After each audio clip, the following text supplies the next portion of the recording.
Nah, pertanyaan selanjutnya adalah, mengapa Allah rela menjadi manusia, rela menjadi Immanuel? Padahal manusia dengan kebebasannya selalu berupaya menjadi sama seperti Allah. Bapak, Ibu, Saudara-saudari yang saya kasihi dalam Tuhan kita Yesus Kristus, selamat berjumpa kembali di malam Natal ini. Tema Natal yang ditetapkan oleh PGI dan KBI pada tahun 2020 ini adalah mereka akan menamai Dia Immanuel, yang dikutip dari Injil Matius bab 1 ayat 23. Allah yang Immanuel yang beserta kita, seperti yang kita baca atau yang kita dengar dalam Injil Lukas pada malam Natal ini, bukan lagi Allah yang hadir secara tersamar, tetapi sungguh nyata sebagai seorang bayi yang dikandung dari Roh Kudus, dilahirkan oleh perawan Maria di kota kelahiran Raja Daud, yaitu di Bethlehem. Kehadiran Allah yang Immanuel ini dipertegas kembali dengan kata-kata malaikat kepada para gembala, bahwa Sang Immanuel itu seorang bayi yang dibungkus dengan lampin dan terbaring di dalam palungan. Memang peristiwa Allah menjadi manusia bagi orang atau komunitas tertentu terdengar agak aneh, lucu, bahkan menjadi bahan tertawaan. Tetapi bagi kita, umat Kristiani, inkarnasi atau verbum caro factum est, sabda telah menjadi daging, merupakan kabar sukacita, sebab nubuat para nabi menjadi nyata. Dia adalah seorang penasihat ajaib, Allah yang perkasa, Bapa yang kekal, Raja damai, kata Nabi Yesaya dalam bacaan pertama malam Natal ini. Dialah anak Allah yang maha tinggi, kata malaikat Gabriel saat mengunjungi Maria. Sekali lagi, perayaan Natal bukanlah bahan tertawaan, tetapi alasan bagi umat Kristiani untuk selalu bersuka cita, sebab kita memiliki Allah yang menjadi manusia dan tinggal di antara kita. Nah, pertanyaan selanjutnya adalah, mengapa Allah rela menjadi manusia, rela menjadi Immanuel? Padahal manusia dengan kebebasannya selalu berupaya menjadi sama seperti Allah.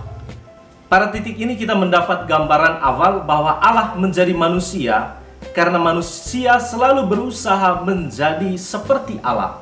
Manusia merasa tidak puas dengan identitasnya sebagai manusia. Manusia tidak puas dengan segala hal yang diberikan pencipta. Bahkan manusia berjuang untuk keluar dari aturan yang telah ditetapkan oleh Sang Pencipta. Tetapi manusia seringkali tidak sadar bahwa keinginannya untuk menjadi sama seperti Allah hanyalah dorongan iblis yang menghendaki relasi Allah dan manusia menjadi hancur, yang menginginkan manusia memberontak terhadap aturan yang telah ditetapkan Allah, yang menginginkan manusia keluar dari Taman Firdaus untuk memegang hal-hal lain sebagai penjamin hidup, yang membuat manusia menatap neraka sebagai masa depannya. Dan itulah yang terjadi di Taman Firdaus. Adam dan Hawa tergiur oleh bisikan atau bujukan iblis bahwa dengan memakan buah terlarang mereka menjadi sama dengan Allah, memiliki kuasa mengetahui yang baik dan yang buruk. Alhasil, Adam dan Hawa hanyalah korban dari hoax yang diciptakan oleh iblis.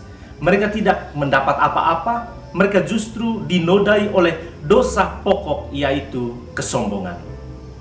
Pada zaman Nabi Yehezkiel, kisah kesombongan Raja Tirus membuat Allah juga buka suara. Allah mengakui bahwa Raja Tirus itu melebihi hikmat Daniel. Allah juga mengakui bahwa Raja Tirus adalah raja yang pandai berdagang dan sangat kaya. Tetapi semuanya itu menjadi tidak berguna di hadapan Allah karena kesombongan Raja Tirus yang menempatkan diri sama dengan Allah. Dalam keseharian hidup, kita mungkin tergolong orang yang penuh hikmat karena pandai mengajar, pandai memberikan nasihat, pandai berkhotbah, mampu menyelesaikan persoalan dalam kehidupan bermasyarakat, memahami tentang yang baik dan yang benar dan yang indah dan juga yang adil. Selain itu, dengan kerja keras, kita juga bisa memperoleh uang yang banyak serta harta yang berlimpah. Entah hikmat maupun kekayaan pada hakikatnya adalah baik, tetapi dengan setitik kesombongan semuanya itu tidak akan berguna di hadapan Allah dan memiliki daya merusak relasi antara manusia. Sebab kesombongan tidak lebih dari identitas iblis. Allah menjadi manusia karena manusia penuh kesombongan mau menjadi seperti Allah. Sebagaimana gelap hanya dapat diatasi dengan hadirnya terang, demikian juga dengan kesombongan manusia hanya dapat diatasi dengan kerendahan hati Allah. Allah yang rendah hati bersedia menjadi baik agar kita memiliki kedewasaan dalam iman. Allah yang rendah hati terlahir sebagai manusia lemah agar kita menjadi manusia yang kuat dalam roh. Allah yang rendah hati terlahir dalam kemiskinan agar kita memiliki kekayaan dalam Allah. Allah yang rendah hati menjadi manusia agar kita mengenal Dia sebagai Allah yang Maha Pengasih dan Maha Penyayang, yang sangat menyayangi umatnya.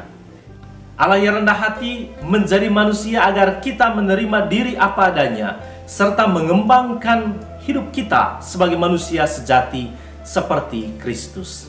Bapak, Ibu, Saudara-saudari yang saya kasih dalam Tuhan kita Yesus Kristus, Allah yang rendah hati telah lahir bagi kita. Dia mengenal kita dengan segala kelebihan dan kekurangan. Mungkin hati kita tak seindah rumah, tetapi Yesus juga mau hadir dalam kandang hati kita yang kotor oleh dosa. Sebab Yesus menjadi manusia, menjadi Immanuel, untuk membebaskan kita dari belenggu dosa. Dengan sukacita Natal, marilah kita merendahkan hati kita seperti Allah yang rendah hati.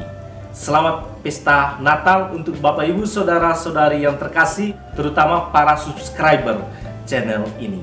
Tuhan memberkati kita.